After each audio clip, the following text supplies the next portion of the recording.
हैदराबाद से बीजेपी उम्मीदवार माधवी लता ओवैसी के खिलाफ चुनाव लड़ रही हैं और माधवी लता बनारस में बीजेपी के लिए चुनाव प्रचार कर रही हैं। चुनाव और दूसरे मुद्दे पे हमारी संवाददाता श्रावणी पटनायक ने उनसे बात की। उन्होंने क्या कुछ कहा, उन्हें सुनते हैं। असदुद्दीन ओवैसी के गढ़ हैदराबाद में असदुद्दीन ओवैसी को जो चुनौती दे रही है, मेरे साथ मौजूद है माधवी लता जी, क्योंकि दक्षिण भारत की बात हम करेंगे, वहां से आप कड़ी टक्कर दे रही है असदुद्दीन ओवैसी को, लेकिन फिलहाल आप वाराणसी में उत्तर भारत में है, प्रचार कर रही है बीजेपी की तरफ से। क्या माहौल आप देख रही है, लोगों की क्या प्रतिक्रिया मिल रही है? बस यहाँ लोग मजहब की बात नहीं कर रहे हैं, तरक्की की बात कर रही है, जो सबसे बड़ी अहमियत बात यही है।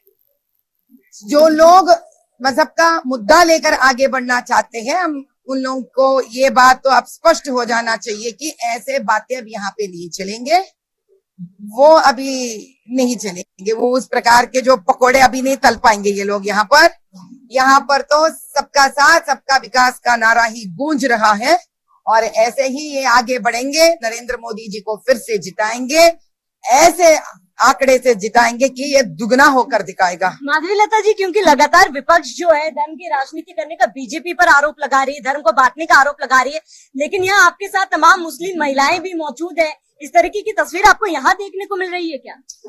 इस प्रकार की तस्वीर हैदराबाद में भी है, इस प्रकार की तस्वीर यहाँ काशी यानी के वाराणसी में भी है।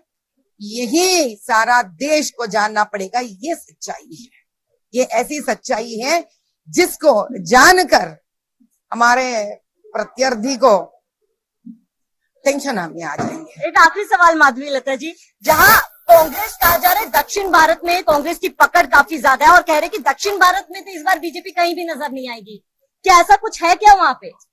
हमारे अन्नमलई जी और हमको, हमारे पूरे तेलंगाना के जो किशन रेड्डी जी हैं, बंडी संजय जी हैं, पाटिल साहब हैं, हमारा कोंडा विश्वेश्वर रेड्डी जी हैं, इतने सारे लोगों को लगाकर फिर भी कांग्रेस ये बात कहना चाहती है, तब तो हमको ऐसा लगता है उन पर दया आती है हमको उन पर।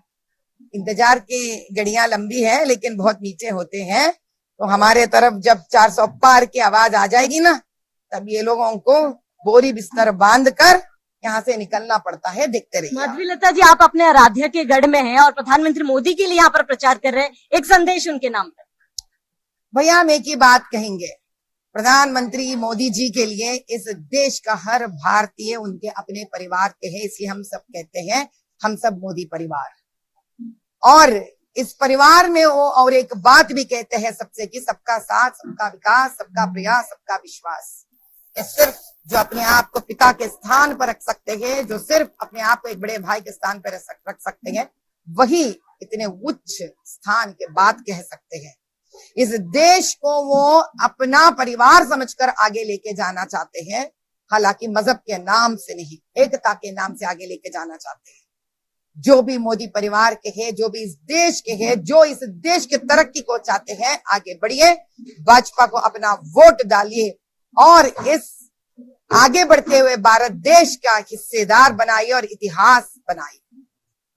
तो हमारे साथ माधवी लता जी थी, जो हैदराबाद से बीजेपी प्रत्याशी है और असदुद्दीन ओवैसी को उन्हीं के गढ़ में टक्कर दे रही है। उनका कहना है कि इस बार 400 पार का नारा जो बीजेपी ने लगाया है, वो बीजेपी पार करके जरूर दिखाएगी। कैमरा पर्सन रजा के साथ श्रावणी पटनायक, न्यूज़ 1 इंडिया।